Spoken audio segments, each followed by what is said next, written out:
Dr. Edward Bach. El viaje a la curación sencilla.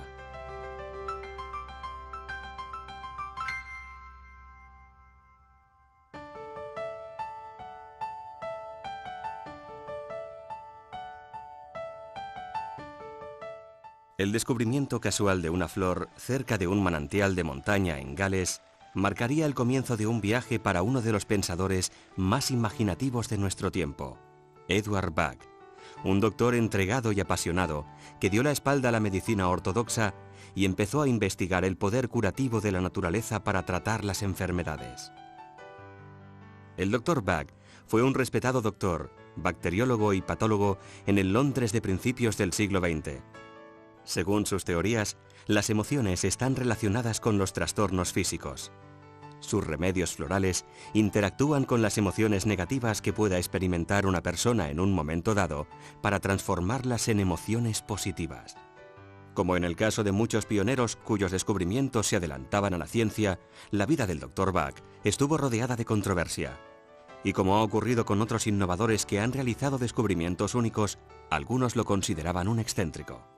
Sin embargo, su intuición acerca del poder de la naturaleza culminaría con el descubrimiento de 38 remedios florales que cambiarían la manera de ver las terapias naturales. Edward Bach. El viaje a la curación sencilla. Edward Bach nació el 24 de septiembre de 1886 en Moseley, a las afueras de Birmingham, Inglaterra. Durante su infancia, Bach iba a menudo al campo. Era un muchacho intuitivo, muy sensible a su entorno, y le encantaba pasear entre los árboles, los pájaros y las flores silvestres. Sin embargo, la belleza natural del campo contrastaba enormemente con la ciudad de Birmingham, enclave fabril que se consideraba la cuna de la revolución industrial. Tras terminar su formación escolar, Bach empezó a trabajar en la fundición de latón de su padre. Había descartado sus sueños infantiles de ser doctor, pues veía que no podía pedir a sus padres que costeasen los estudios de medicina.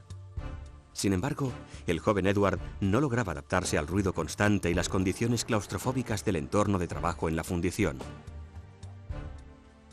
A pesar de todo, en aquel contexto industrial encontró una inspiración muy diferente.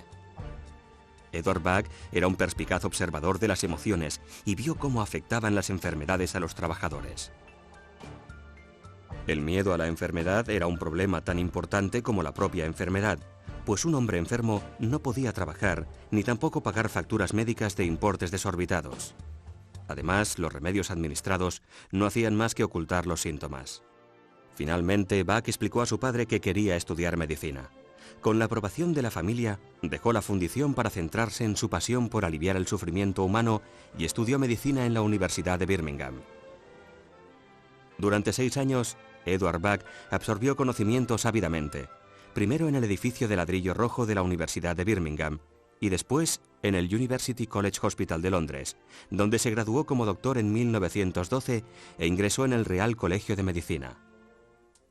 Un año después, obtuvo los títulos superiores de licenciado en Medicina y licenciado en Cirugía, y en 1914 añadió a su currículum un diploma en Salud Pública de Cambridge.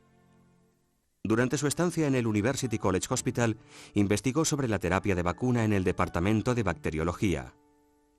Bach descubrió que algunas bacterias intestinales estaban estrechamente relacionadas con las enfermedades crónicas y su curación. De esta manera, desarrolló vacunas a partir de esas bacterias que purificaban el tracto intestinal. Pero aunque los resultados de muchas vacunas le animaban, no le convencía el uso de inyecciones por el dolor que provocaba la aguja de la jeringuilla. Cuando estalló la Primera Guerra Mundial, Bach ya se había forjado una reputación como doctor. Los hospitales de Inglaterra estaban saturados de soldados que regresaban del frente. Algunos hombres presentaban heridas horribles, mientras que otros padecían los efectos de intoxicaciones por gas, amputaciones y traumas de guerra, lo que hoy llamamos estrés postraumático. Aunque la débil salud de Bach no le hacía apto para el servicio militar, estuvo a cargo de 400 camas para heridos de guerra, mientras seguía investigando sobre la enfermedad inflamatoria intestinal en sus ratos libres. En el tiempo que pasó con los soldados heridos, empezó a observar que algunos, con los mismos trastornos que otros, se recuperaban mejor durante el proceso de curación, aunque no estaba seguro de los motivos. Por desgracia, en 1917, todos sus esfuerzos quedaron bruscamente interrumpidos cuando sufrió un colapso en el trabajo con una hemorragia masiva. Le ingresaron rápidamente en el hospital y le extirparon un cáncer ya en estado avanzado. Le dieron tan solo 3 meses de vida.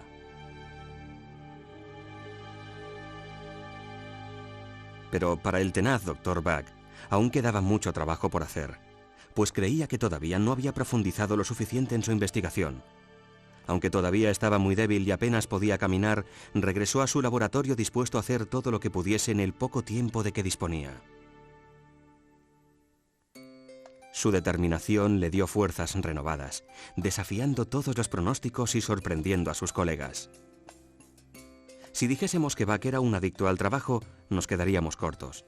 Trabajaba tantas horas que su ventana en el hospital se conocía como la luz que nunca se apaga. El año siguiente, el Dr. Bach recibió permiso oficioso para vacunar a las tropas inglesas. Como resultado, se salvaron miles de vidas. Esto atrajo a más pacientes a su consulta privada de la calle londinense de Harley Street, donde se encontraba la élite de la profesión. Por su investigación en inmunología, se le consideraba un genio con un futuro por delante más brillante, si cabe. No obstante, a pesar de ser un doctor con éxito en la ciudad, a Bach nunca le abandonó el deseo de vivir más cerca de la naturaleza. Al parecer paseaba hasta un pequeño parque de Londres y se sentaba allí para contemplar y escuchar la naturaleza en medio del bullicio de la ciudad. Resulta irónico que ese mismo amor también le causase un gran dolor, pues un parque urbano no podía compararse con el campo bucólico del que había disfrutado de niño. En marzo de 1919, Edward Bach empezó a trabajar como patólogo y bacteriólogo en el Hospital Homeopático de Londres. Bach entró así en contacto por primera vez con los principios de la homeopatía y decidió profundizar en el tema. Le interesó especialmente el Organon, el texto seminal sobre la materia escrito por el padre de la homeopatía, Samuel Hahnemann. Aunque los descubrimientos de Hahnemann se remontaban un siglo atrás, a Bach le fascinó que éste también hubiese visto una relación entre la toxemia intestinal y la enfermedad crónica. Decidió preparar las bacterias siguiendo métodos homeopáticos para comprobar si esos preparados funcionaban tan bien como las vacunas, y el resultado fue un gran éxito. Los nuevos remedios se conocerían como los 7 nosodes de Bach. La teoría de Hahnemann se basaba en tratar a toda persona en vez de tratar solo los síntomas de la enfermedad, y subrayaba la importancia del estado mental y emocional de la persona tratada. El Dr. Bach sentía afinidad con Hahnemann, pues siempre se había interesado por las necesidades individuales de sus pacientes como personas y creía que la medicina ortodoxa se concentraba en exceso en las enfermedades y no prestaba suficiente atención a la persona en su conjunto.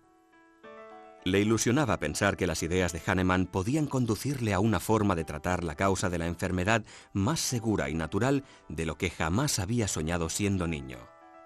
Empezó a aplicar las ideas de Hahnemann en su consulta, clasificando a sus pacientes y buscando vínculos entre su personalidad y los nosodes bacterianos que necesitaban. Descubrió que a menudo podía predecir los nosodes que necesitaría utilizar para un paciente con tan solo fijarse en el tipo de personalidad. En 1922, el Dr. Bach decidió dejar su trabajo en el Hospital Homeopático de Londres para concentrarse en su investigación, aunque siguió recibiendo y tratando pacientes en su consulta de Londres. Abrió un gran laboratorio en Park Crescent, donde conoció a la radiógrafa Nora Weeks. Ella también encontraba fascinante la perspectiva de curación mediante terapias naturales y creía firmemente en la dirección que estaba tomando la investigación de Bach. Más tarde se convertiría en su ayudante, aunque, al parecer, la relación más personal entre ambos fue meramente platónica. Hacía tiempo que Bach se oponía al uso de bacterias, el producto de la enfermedad, como tratamiento. quería encontrar un equivalente puro y natural a los 7 nosodes bacterianos que había descubierto previamente, por lo que empezó a experimentar con plantas que pudiesen reproducir sus efectos. Bach había dejado de ser un médico tradicional para convertirse en un terapeuta holístico.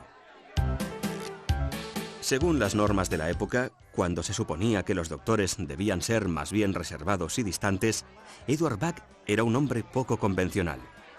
No era extraño verle unirse a los conciertos espontáneos que surgían en los pubs o invitar alguna copa a los parroquianos. Se sentaba en el bar y observaba cómo se comportaba la gente, algo que siempre le fascinó. A pesar de este carácter sociable, era reacio a los acontecimientos formales. En una cena que se celebraba en un gran salón de banquetes, para paliar su aburrimiento, empezó a examinar los rostros, gestos y modales de los invitados.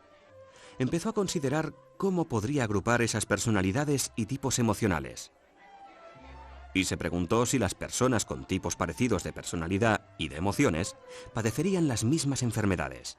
De repente su intuición le dijo que esas personas podrían padecer cualquier tipo de enfermedad, pero que la forma en que reaccionarían a dicha enfermedad podía categorizarse. Se dio cuenta de que la respuesta a la enfermedad no radicaba en curar solo las enfermedades crónicas, sino que debía consistir en buscar un tratamiento para las emociones y los estados de ánimo negativos, que eran los primeros responsables de la falta de salud. Basándose en estas ideas, categorizó varios estados emocionales y pudo ver que se necesitarían más. Estaba decidido a dedicar el resto de su vida a este nuevo sistema de medicina que la naturaleza podía proporcionar, algo de lo que estaba convencido. La búsqueda de estos nuevos remedios, más sencillos y más naturales, llevó al Dr. Bach a la campiña de Gales. Allí encontró en 1928 Impatiens glandulifera y Mimulus guttatus en estado silvestre, y preparó remedios con estas plantas siguiendo métodos homeopáticos. El Dr. Bach empezó a usar los nuevos remedios florales con sus pacientes, prescribiéndolos según su personalidad. El éxito fue inmediato y notable. A continuación añadió a su colección la clemátide. Estos 3 remedios tuvieron tanto éxito que a finales del año siguiente había dejado de usar todos los demás medicamentos. Mientras tanto, seguía buscando más plantas curativas. En 1930, Bach hizo lo que otros doctores consideraban impensable. Dio la espalda a la medicina ortodoxa y dejó su consulta de Londres, sumamente lucrativa, para dedicarse por completo a la búsqueda de nuevos remedios a partir de las plantas del campo. Además, le pidió a Nora Weeks que le acompañase como ayudante. El Dr. Bach siguió descartando de su práctica ideas y teorías innecesarias, como los antiguos métodos de preparación de remedios en laboratorio, y diseñó 2 nuevos métodos para preparar las flores. El primero de ellos fue el método del sol. El Dr. Bach colocaba las flores frescas en un cuenco con agua bajo la luz directa del sol, de modo que la energía de la planta se filtrase al agua. Unos años más tarde, ya establecido en Mount Vernon, descubrió un segundo método, el método de ebullición, que utilizaría para 18 de los remedios. Este método consistía en recoger las flores y hervirlas en agua durante media hora para luego dejarlas enfriar. Para preparar los remedios, el Dr. Bach mezclaba el agua con las propiedades de las flores a partes iguales con brandy, que hacía la función de conservante. Al líquido resultante lo denominó tintura madre. Luego preparaba botellitas de concentrado diluyendo 2 gotas de tintura madre en 30 mililitros de brandy. De 1930 a 1934, el Dr. Bach y Nora viajaron por los rincones más remotos de Inglaterra y Gales preparando y probando remedios a partir de numerosas plantas. Experimentaron usando estos preparados con sus pacientes. Con el tiempo, creó 19 remedios. La mayoría de ellos se elaboraron a partir de flores, con la excepción del Rock Water, que se creó en 1933 con agua de un manantial olvidado. En un par de casos, Olive y Vine, Escribió a amigos de Suiza y de Italia para pedirles que preparasen los remedios siguiendo sus instrucciones a fin de probarlos con sus pacientes. Uno de sus destinos rurales favoritos era Cromer, una población de la costa este de Inglaterra. Le gustaba observar la dinámica entre los turistas relajados y los locales que seguían el ritmo de su vida cotidiana. Las observaciones realizadas por Bach en este tranquilo entorno reforzaron sus teorías sobre los diferentes tipos de personalidades. Mientras que todos los habitantes de la población se enfrentaban a retos cotidianos similares, las reacciones de las personas ante una situación dada eran muy individuales.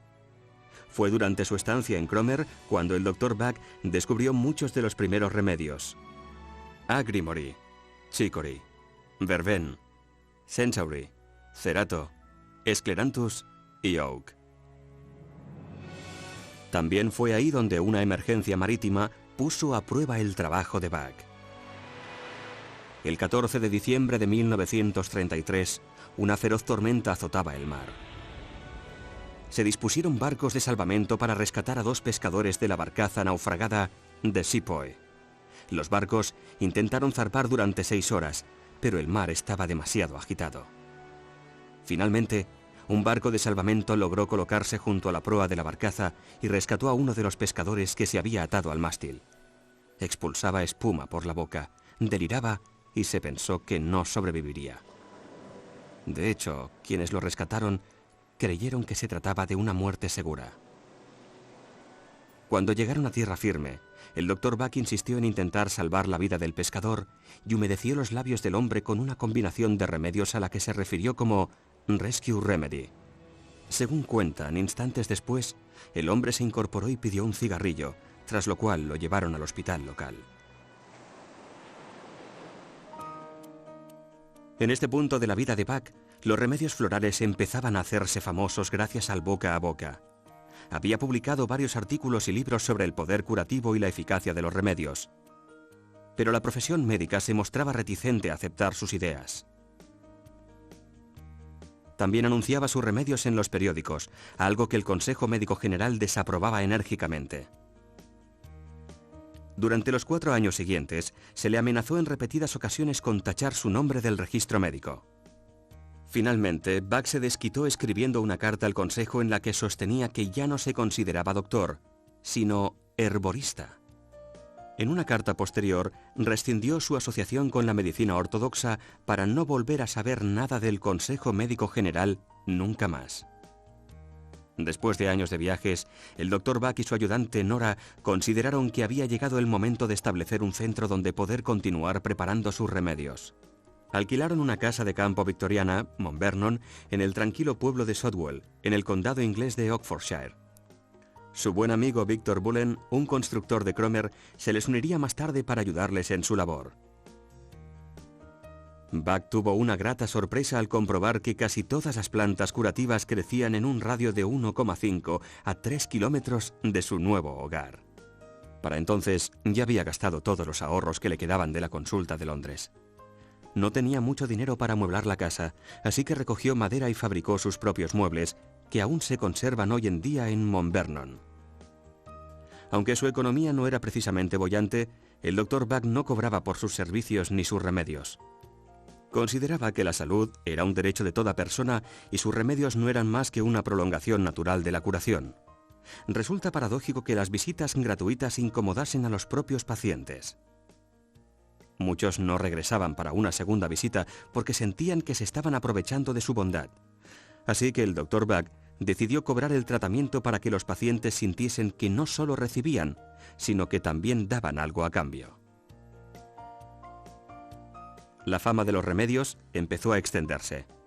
Bach conocía a la familia Nelson, los propietarios de la farmacia homeopática más antigua de Europa. De vez en cuando viajaba a Londres para entregar sus tinturas madre en esta y otras 2 farmacias. Bach también seguía tratando a los pacientes que acudían a verle a Mount Vernon. En esta época, él mismo padeció estados de ánimo negativos para los que aún no tenía remedio. Así descubrió los 19 remedios finales, buscando plantas para tratar sus propias dolencias. El sueño del Dr. Edward Bach de crear un sistema basado en la naturaleza como catalizadora para conseguir un buen estado de salud se había hecho realidad. Y lo más importante para él, el nuevo sistema de remedios era seguro, eficaz y sobre todo, sencillo de usar. El Dr. Bach dio un último golpe de efecto. Quemó casi todas las notas sobre sus estudios de casos y sus hallazgos. Veía el sistema completo como un regalo de la naturaleza. Quería que la gente lo viese y lo juzgase tal como era, sin distraerse con teorías y especulaciones. De esta manera escribió: «No hace falta ciencia ni conocimiento. Obtendrán mayor beneficio de este regalo enviado por Dios quienes lo mantengan tan puro como es, libre de ciencia, libre de teorías, pues en la naturaleza todo es sencillo». El Dr. Bach trató con sus remedios a muchas personas de forma satisfactoria. En septiembre de 1936 planificó una gira de conferencias, pero la tensión de toda una vida de duro trabajo empezaba a pasarle factura y solo pudo pronunciar una conferencia antes de caer gravemente enfermo por segunda vez en su vida. A la edad de 50 años, con sus sueños cumplidos, este hombre excepcional murió en paz mientras dormía. Fue enterrado en el cementerio del pueblo, muy cerca de Mount Vernon, y en su lápida se grabó la siguiente inscripción: «Velad porque siga vivo siempre». Ciertamente, a través de sus remedios, lo está. El Dr. Bach dejó su trabajo en manos de sus amigos Nora Weeks y Victor Bullen. En 1958 recaudaron fondos para comprar Mount Vernon, ahora más conocido como la sede del Centro Bach, y lo cedieron a una fundación. Tras la muerte de Nora en 1978, la fundación quedó a cargo de sus socios John Ramsell y Nicky Murray, y luego de John y su hija Judy Ramsell Howard tras la jubilación de Nicky. En 1989, John fundó una fundación benéfica a la que transfirió la propiedad de Mount Vernon, de modo que la casa y el jardín quedasen protegidos para siempre. Hoy en día, el Centro Bach es el eje de un programa mundial de formación. Profesionales de todo el mundo se inscriben aquí y prometen trabajar de acuerdo con los métodos originales establecidos por el propio Dr. Bach. Por lo tanto, aunque ahora es un fenómeno mundial, el sistema sigue siendo tal como el Dr. Bach lo dejó hace tantos años. Sencillo y puro, como las flores que crecen silvestres en el jardín. Y para todas las personas implicadas, la sencillez y la pureza de este método curativo son aspectos primordiales. Como escribió el Dr. Bach hace muchos años, es el sistema de la naturaleza y por tanto es correcto.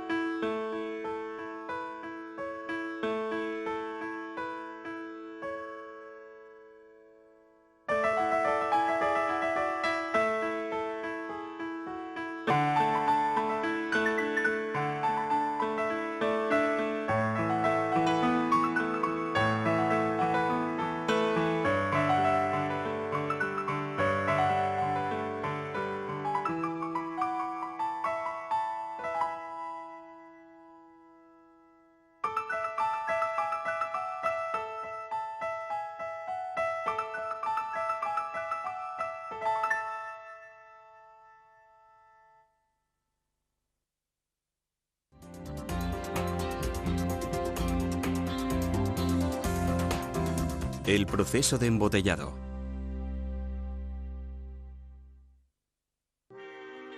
Desde la década de 1930, cuando el Dr. Bach descubrió sus 38 remedios florales, las tinturas madre se han preparado con flores del jardín de Mount Vernon. Con las tinturas madre, el Dr. Bach preparaba remedios concentrados para sus pacientes. Además, suministraba tinturas a varias farmacias homeopáticas de Londres para que pudiesen preparar remedios para sus clientes. Uno de los puntos de venta elegidos era la farmacia Nelson's, situada en la calle londinense de Duke Street. Tras la muerte del Dr. Bach en 1936, sus ayudantes continuaron su labor y su hogar se convirtió en el Centro Bach. El equipo del Centro Bach preparaba, embotellaba y distribuía remedios a quien lo solicitase. A finales de la década de 1980, del pequeño pueblo inglés salían 80.000 botellitas de concentrado semanales para distribuirse por todo el mundo. Sin embargo, y como podrán imaginar, se hacía difícil satisfacer una demanda que no dejaba de crecer. En la década de 1960, Nora Weeks, la ayudante del Dr. Buck en la época en la que éste descubrió los remedios, había pedido a Nelsons que les ayudase a lanzar la Rescue Cream. En ese momento el centro volvía a necesitar ayuda y ya en 1991 concedió licencias a Nelsons para embotellar y distribuir sus tinturas madre. 2 años después, en 1993, este acuerdo se transformó en permanente cuando el centro vendió a Nelsons los derechos de embotellado y distribución. Actualmente Nelsons produce millones de botellitas de concentrado al año y las flores de Buck originales se venden en más de 70 países. Millones de personas, entre ellas respetados doctores y profesionales de la medicina alternativa de múltiples disciplinas, tienen total confianza en las flores de Buck. Las tinturas madre siguen preparándose según el método tradicional. Un empleado de Nelsons formado por el director del Centro Buck recoge las flores a mano en el jardín del Centro Buck, donde las plantas crecen silvestres. Otras plantas crecen en los alrededores, muchas de ellas en los mismos lugares donde el Dr. Buck las encontró hace unos 70 años. En algunos casos concretos, los encargados de preparar los remedios tienen que viajar un poco más lejos.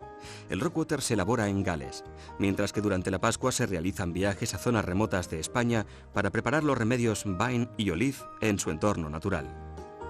El Dr. Buck estableció 2 métodos de preparación de los remedios. Ambos se plasman en maneras sencillas de extraer la energía vital de la planta y transferirla a una forma líquida. El más conocido es el método del sol, que se usa para preparar 20 de los 38 remedios. Las flores se dejan flotar en un recipiente de cristal con agua que se coloca bajo la luz directa del sol durante 3 horas. Todo el proceso se realiza a mano y a pequeña escala. Un día atareado puede haber 6 o 7 recipientes al sol. Algunas plantas solo están en flor un día o 2, por lo que la coordinación temporal es crucial. Para los 18 remedios restantes se sigue el método de ebullición. En la mayoría de los casos se usan las flores de árboles y arbustos que se recogen, se hierven en un cazo y se dejan enfriar en el mismo recipiente al aire libre. A partir de aquí, el proceso es igual en los 2 casos. Se retiran las flores del agua que ya ha adquirido sus propiedades, se filtra y se mezcla a partes iguales con un brandy de 40 grados, que hace las veces de conservante. Esta mezcla es la tintura madre. En la década de 1930, el Dr. Buck llevaba las tinturas madre a la farmacia Nelsons. Hoy en día, Nelsons las lleva a nuestra planta de embotellado en la zona de Wimbledon, en Londres. En la planta de embotellado de Nelsons se siguen fielmente las instrucciones originales del Dr. Buck para preparar las botellitas de concentrado, con 2 gotas de tintura madre y 30 mililitros de brandy. Las etiquetas han cambiado por cuestiones de legislación. En vez de 1 en 240%, ahora se indica disolución 5 por. No obstante, el contenido de la botellita es el mismo. En el Reino Unido los remedios florales se venden como medicamentos. Por lo tanto, el embotellado debe realizarse en instalaciones autorizadas siguiendo un estricto proceso de fabricación y de acuerdo con los estándares farmacéuticos más elevados que incluyen el control de calidad y la total trazabilidad. La firma de Buck garantiza que el cliente recibe los remedios de Buck originales elaborados siguiendo fielmente la receta original del Dr. Buck con tinturas madre preparadas con las flores que crecen en el jardín del Centro Buck. Además de vender remedios, Nelsons apoya el objetivo final del Dr. Buck, que era poner esta forma de autocuración a disposición de todo el mundo. Para ello, organizamos un programa internacional de formación de flores de Buck, BIEP por sus siglas en inglés, que abarca toda la formación hasta el nivel de practitioner profesional. El BIEP cuenta con plena aprobación del Centro Buck, que acepta diplomados en BIEP en su registro internacional de profesionales de la Fundación Buck. Todos podemos curar, decía el Dr. Buck, y con amor y comprensión en nuestra naturaleza, también somos capaces de ayudar a cualquiera que de verdad desee estar sano. Nelsons se enorgullece de formar parte del legado vivo del Dr. Buck. Con las flores de Buck originales, todos podemos curarnos y curar a los demás.